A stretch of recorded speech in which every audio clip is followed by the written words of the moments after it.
Welcome back to Ankit in Russia. তো আপনারা অনেকে আমাকে রিকোয়েস্ট করছেন, দাদা উলমা গ্রুপ আর কমোজ গ্রুপ সম্পর্কে একটা ভিডিও দিন, এই কোম্পানির বেতন কেমন, সুযোগ সুবিধা কেমন। তো এর ভিতর বাংলাদেশে একটা ভাইয়ের সাথে আমার পরিচয় হলো। ভাইটি আমাকে কিছু তথ্য দিল। ভাইটি নিজে ভুক্তভোগী, যে ভাইয়ের সাথে বাংলাদেশি যে এজেন্সিগুলো আছে, এজেন্সি কিভাবে ভাইয়ের সাথে প্রতারণা করছে। তো আমি আজকের সেই প্রতারণার গল্পটাই বলবো। ভাই যেটা আমাকে বললো সেটাই আপনাদেরকে বলবো। আপনারা পুরোটা শুনুন, পুরোটা দেখুন, দেখলে আপনারা অনেক কিছু বুঝতে পারবেন এবং ফ্রড এজেন্সি সম্পর্কে আপনাদের একটা ধারণা আসবে। আপনারা তো অনেকে ফাইল জমা দেওয়ার পর বলেন, দাদা কোম্পানি কি সুযোগ সুবিধা, কেমন কি বেতন। তাহলে দেখুন যে আপনার বেতন সুযোগ সুবিধা কি হবে। আপনি যদি আসতেই না পারেন, টাকা দিয়ে যদি ধরা খান, তাহলে সুযোগ সুবিধা দিয়ে কি হবে, বেতন দিয়ে কি হবে। মোটামুটিভাবে রাশিয়ান আপনি যে কোম্পানিতেই আসুন, কোম্পানি সব কোম্পানি মোটামুটি ভালো। আর প্যাকেজিং কোম্পানিগুলোতে মূলত $500 মতো বেতন হয়। আর এখানে এজেন্সি যে শুধু কমোজ গ্রুপ আর উলমা প্যাকেজিং নিয়ে প্রতারণা করছে এমনটা না, কিন্তু আপনারা যে কাজে আসুন না কেন, এজেন্সি কিন্তু আপনাদের সাথে প্রতারণা করতে পারে। সো বি কেয়ারফুল, আপনারা যে কাজে আসুন না কেন। এখন বর্তমানে ফ্যাক্টরি কাজ নিয়ে প্রচুর স্ক্যাম হচ্ছে, কারণ ফ্যাক্টরিতে চাহিদা বেশি।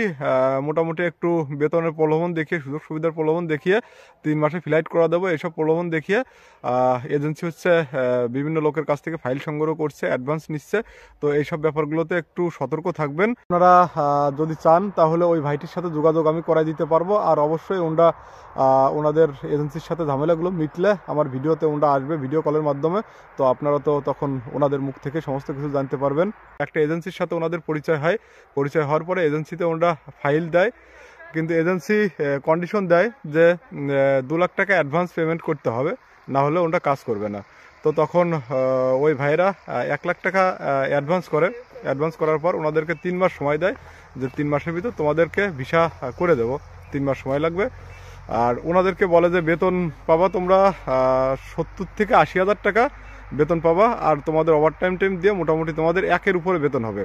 এই কথা তো ভাইরা একটু মানে এজেন্সির প্রলোভনে ভাইরা মোটামুটিভাবে রাজি হয়ে যায়। রাজি হওয়ার পরে 1 লাখ টাকা দিয়ে দেয়। দিয়ে দেওয়ার পরে 3 মাস চলে যায়, কিন্তু কোনো কাগজপত্র আসে না। তারপর ওনারা চাপ দেয় এজেন্সিতে যে আমাদের তো আর কোনো কাগজপত্র দিচ্ছেন না। তখন এজেন্সি ওনাদেরকে একটা অফার লেটার ধরায়, এবং অফার লেটার পাওয়ার মোটামুটি মাসখানেক পর ওনাদেরকে একটা ইনভাইটেশন দেয়। ইনভাইটেশন দেওয়ার পরে তারপর ওনাদেরকে বলে যে এখন তোমাদেরকে এম্বাসি ফেস করাবো, এটার জন্য তোমাদের 2 লাখ টাকা দিতে হবে। টোটাল 3 লাখ টাকা এজেন্সিকে ওনরা দেয়, কিন্তু দেওয়ার পরে 1 মাস হয়ে যায়, এম্বাসি ফেস করায় না। তারপর ওনরা যখন জোর দেয়, জোর দেওয়ার পরে ওনাদেরকে একটা ভিসা দেয়, যেটা ভিসা দেখার পর ওনাদের ডাউট হয় যে না, এই ভিসাটা ফেক। তারপর ওনরা এজেন্সিকে চাপ দেয়, তা এজেন্সি বলে না, এটা জেনুইন ভিসা।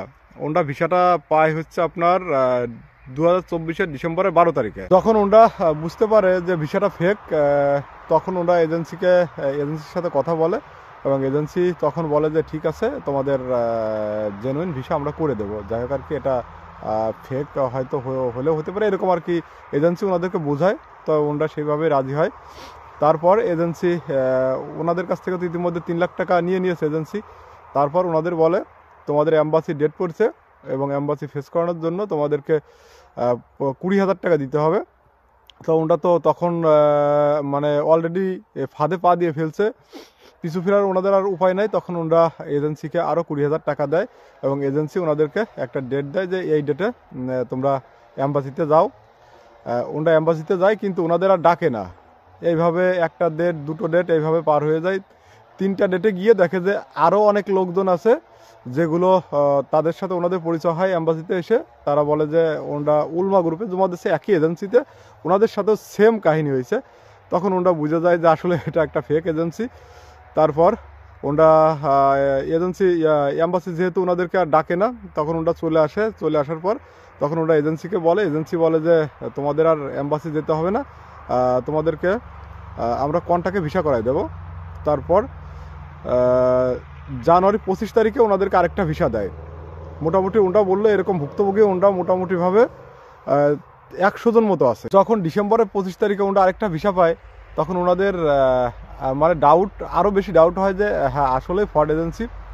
তখন ওনরা করে কি, ওই অফার লেটারের যে মেইল ছিল, ওই মেইলে রাশিয়ান যে কমোজ গ্রুপ আর উলমা প্যাকেজিং আছে এদের সাথে যোগাযোগ করে, তখন এরা বলে যে না, আমরা কোনো ওয়ার্কার্স আনছি না, আর আমরা কোনো অফার লেটারও দেই নাই। তখন ওনাদের কোম্পানির যে সিগনেচার, কোম্পানি এমডির যে সিগনেচার, তার সিগনেচার শো করে এবং ওনাদের সাথে কথোপকথন হয় কিছু টেলিগ্রামে, সমস্তটাই আমাকে স্ক্রিনশট দিয়ে দিয়েছে। তো আপনারা দেখতে চাইলে দেখতে পারেন, আমাকে নক দিবেন, আমি আপনাদেরকে দেখাবো। তো তারা বলে যে না, আমরা এরকম কোনো আমাদের চিন্তাভাবনা নাই, আর আমরা কিছু ওয়ার্কার আনছি, সেটা হচ্ছে মধ্য আফ্রিকা, ফিলিপাইন আর ভিয়েতনাম থেকে।